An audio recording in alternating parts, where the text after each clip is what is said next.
So bear with me. I'm just going to say this one more time, and I'm going to trust that I can't create a learning experience I don't need, and that everything happens in divine timing.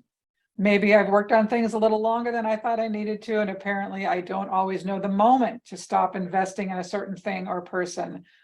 I just need to show up, pay attention, and do the work. I forgive myself for giving hellish people any power in my life, and I forgive myself for all the times I painted myself into a corner. And I forgive myself for giving so much love to ignoring my life purpose, which includes defining myself exclusively as divine love and wisdom receiver and absolutely nothing else.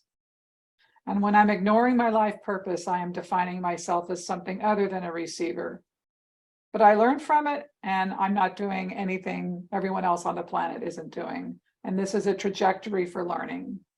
And I'm more willing to look at it and forgive myself than people who are stuck in it. And I forgive others for their lack of integrity in relationship to me. Okay, so, and forgiving means I am choosing to no longer let this create pain in my life. That's what forgiveness means. It doesn't mean we're letting someone else off the hook. Forgiveness means saying to people or a situation, you don't have power in my life to keep hurting me over and over again.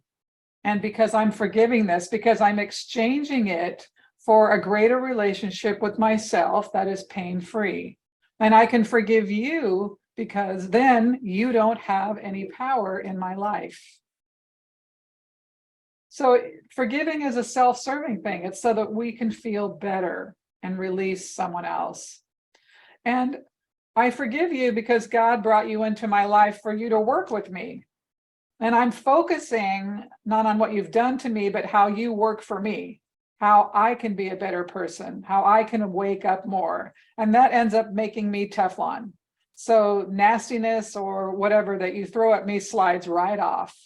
And that's what forgiveness is, that I'm Teflon, I'm rubber, you're glue. Everything you say bounces off of me and sticks to you. And I forgive you because I don't want to live in a world where I'm connected to you through pain, judgment, and powerlessness. So again, forgiving people means I set you free and you no longer have permission to impact on my life. It's really self-serving in that way. And as we come into this holiday period where many of us, not all of us, but we're going to bump into people who can push our buttons. And we bump into them all year long, but this is where we're put into an environment, usually around a table of food and alcohol around us. And before we know it, we're into it with people. Anybody have any comments you want to make about that? If not, I'll move on, because I'll give you plenty of time to say what you need to say. I would like, however, to show you, I've been reading this book, Empowered Healer, and I've been recording it, actually. I'm going to put it in the course support library. And Susan does this amazing job of dealing with the forgiveness topic, and it's done in relationship to health and how these energies that we consume can cause us to become ill. And so this exercise is done in the context of healing your body.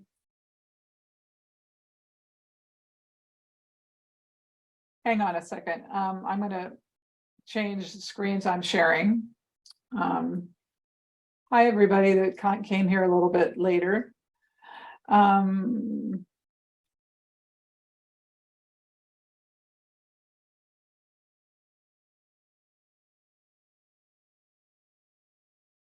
The book, by the way, is Empowered Healer.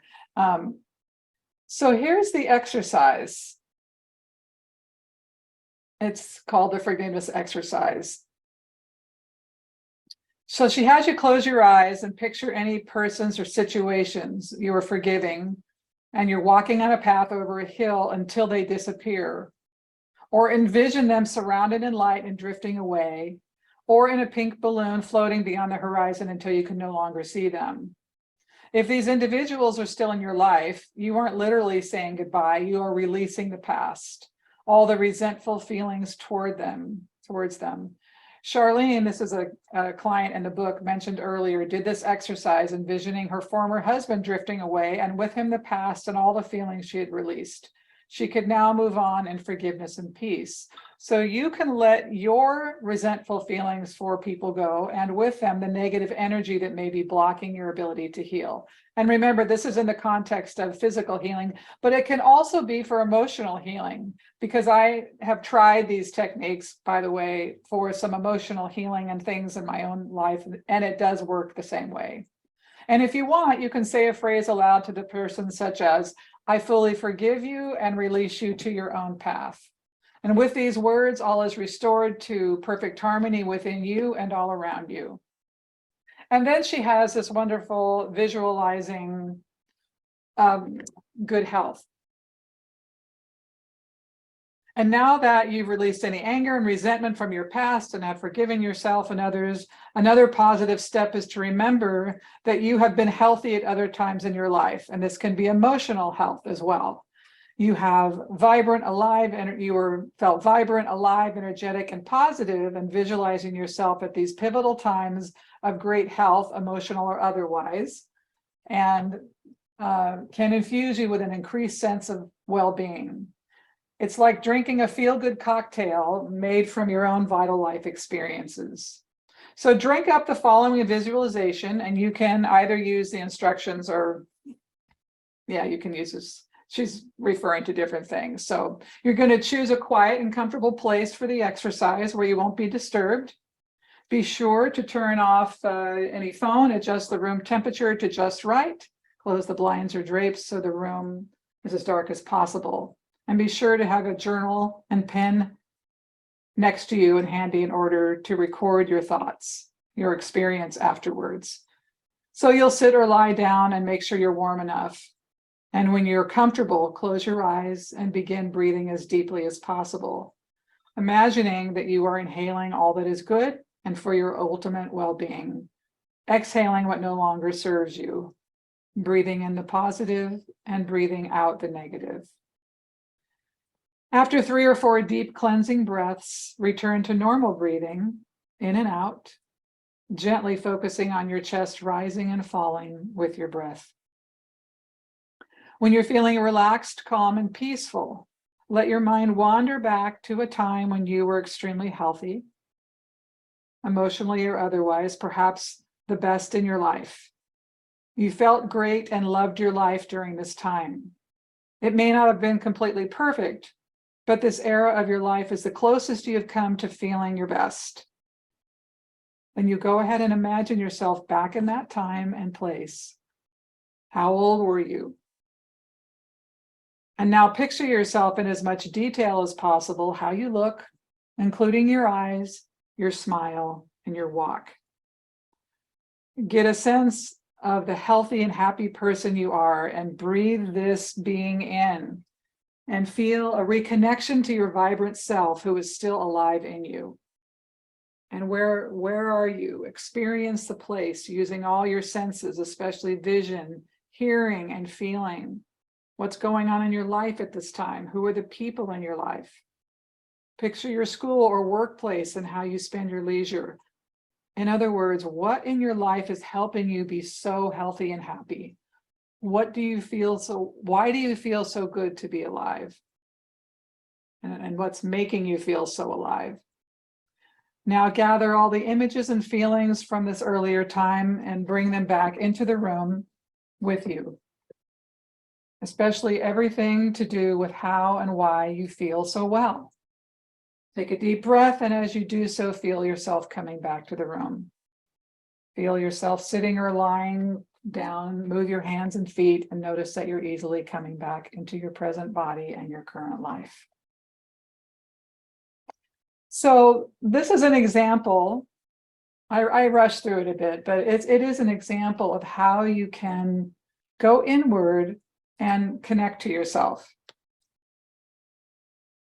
And use this for forgiving folks and seeing them moving out of a negative space in your process.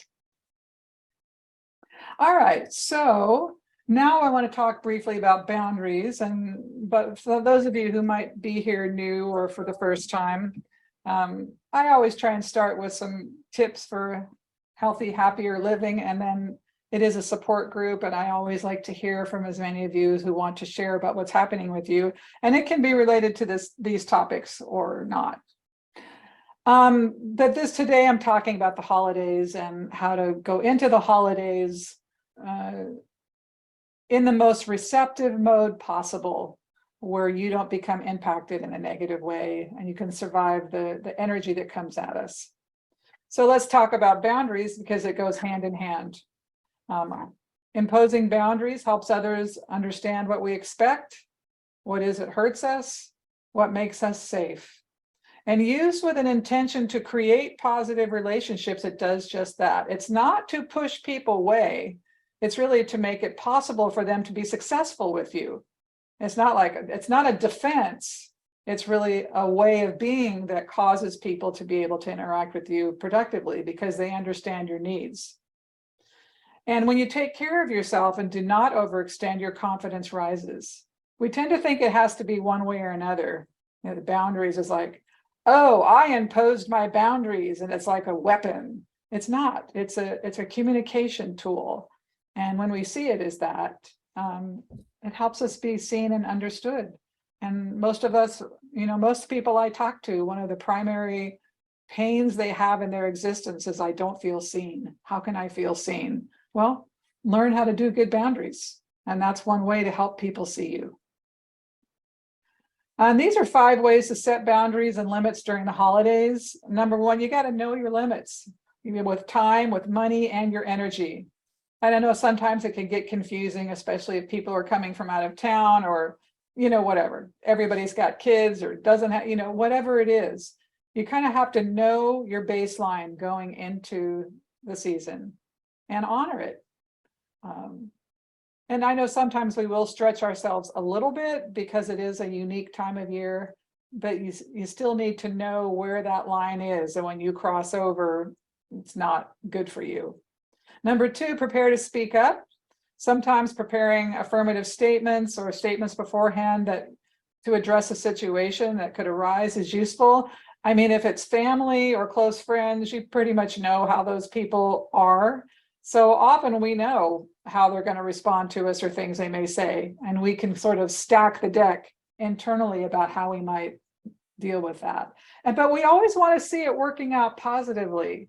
These tools, we don't want to make people our enemy because we have dynamics that have been built up over periods of time. Your family and your friends are not your enemy, even though at times they may feel like it by the way they treat you. We want to set the energy and the intention again that it's going to work out positively, and that you are preparing for that by making sure you're in good standing with yourself and that you're properly armed. I shouldn't use the word armed, but something isn't coming to me about a better word, but that you're properly prepared to manage people as they come to you. And we always need leaders in the room. There's so many people who are just reacting. It's react, react, react. This is constant reactivity. But if one person or 2 would be like, well, wonderful. And if one person came in there intentional and not coming from a place of reactivity, it can change the whole dynamic in the room. 3, speak up in a calm, simple way from an I position. It's not about pointing fingers. You have to stop talking to me like that. Why do you always do this? You never do this for me. No, it's like, I'm feeling this kind of way, and this is what works for me, and I'm going to be doing this. And if you stay in the I position and just make it about yourself, then there's no reason anyone should get offended. Sometimes people get disappointed because number 4, just say no. Sometimes we do just have to say no, and people don't like it. I mean, this has been going on with my kids forever. My son asks my daughter, can I borrow this? And she says no, and he gets mad. I'm like, well, that's the purpose of asking, to find out if it's okay. But we do have to deal with people's disappointment. And finally, we do want to reward ourselves, pat ourselves on the back that we did speak up, and recognize that's a good thing, that we were vulnerable, that we were honest, that we were respectful. And we can't be concerned if people don't accept the boundary. People get upset when they have benefited from our lack of boundaries, and then suddenly we pull back that excessive giving or that excessive accommodation or whatever it is. So you want to reward yourself and for behaving in a healthy manner and modeling that behavior. And the better you feel about, you'll feel better about setting boundaries the more you do it. You did the best you could, and that's really the most important piece.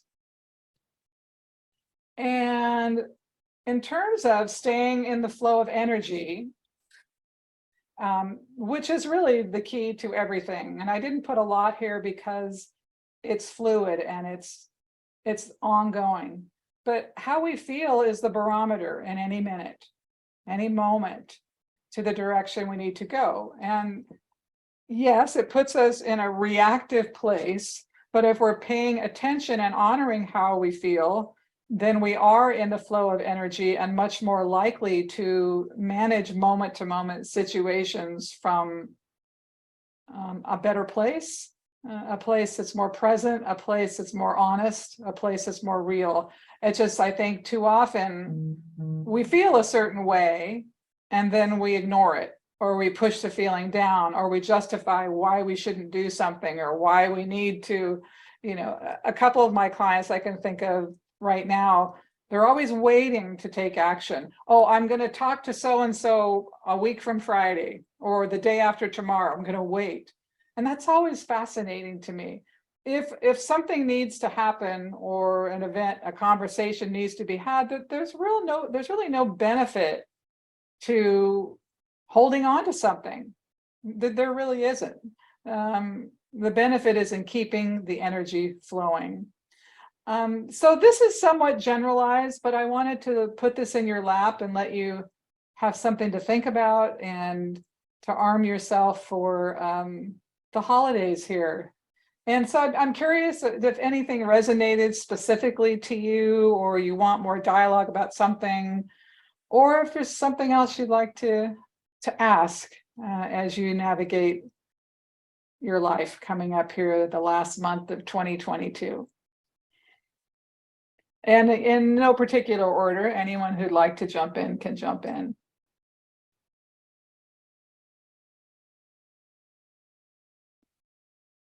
While I'm waiting for someone to get their courage to face me. Oh my God. I did put out the December forecast, and November was more intense than I anticipated, but December is markedly lighter energy, albeit as we get to the last week of the month, there is a slowdown of energy, but we do kind of get a burst from the first week up until the third week of December. And we're all going to be feeling a lot more spaciousness. So, and this has been such a fast year, so much energy in the collective, expanding out. I think everyone has felt very full all year. So I hope all of you will take an opportunity to really give to yourself in this month. And if there's something that matters to you, whether it's in your career space or your personal life, make a little room to move the needle on it, because there still is some good energy for that.